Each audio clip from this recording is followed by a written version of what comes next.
আপনি যদি আর কাট up shopping account ব্যবহার করতে না চান এবং আপনার কাট আপ অ্যাকাউন্টটি স্থায়ীভাবে ডিলিট করতে চান, তাহলে এই ভিডিওটি আপনার জন্য। আজকের ভিডিওতে আমি দেখাবো কিভাবে খুব সহজে কাট আপ অ্যাকাউন্ট ডিলিট করবেন এবং অ্যাকাউন্ট ডিলিটের আগে কোন বিষয়গুলো অবশ্যই খেয়াল রাখতে হবে। তাহলে চলুন কোনো সময় নষ্ট না করেই দেখে নেওয়া যাক কাট আপ অ্যাকাউন্ট ডিলিট করার সম্পূর্ণ প্রক্রিয়া। সো ভিউয়ার্স, আপনার কাট আপ অ্যাপে আসার পর নিচের দিকে আপনি অ্যাকাউন্ট অপশন দেখবেন, এই অপশনে চলে আসবেন। দেন উপরের দিকে আপনি এখানে দেখতে পাচ্ছেন সেটিংস, এই অপশনে আপনি ক্লিক করবেন। দেন এখানে আপনি দেখতে পাচ্ছেন অ্যাকাউন্ট ডিলিশন, জাস্ট এই অপশনে আপনি টাচ করবেন। দেন নেক্সট স্টেপে আপনি এরকম ইন্টারফেস পাবেন। সো এখানে সর্বপ্রথম আপনার সিলেক্ট এ রিজন, মূলত আপনার এই কাট আপ অ্যাকাউন্টে আপনি কী কারণে ডিলিট করতেছেন তার একটি রিজন আপনাকে সিলেক্ট করে দিতে হবে।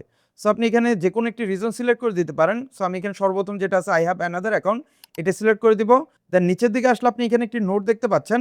মূলত এখানে বলতেছে আপনি এই অ্যাকাউন্টটি ডিলিট করার সময় যদি আপনার কোনো রানিং অর্ডার থাকে, ওই অর্ডারটি যতক্ষণ পর্যন্ত না আপনার ডেলিভারি হবে ততক্ষণ পর্যন্ত কিন্তু আপনার এই অ্যাকাউন্টটি ডিলিটের জন্য প্রসেসিংয়ে যাবে না।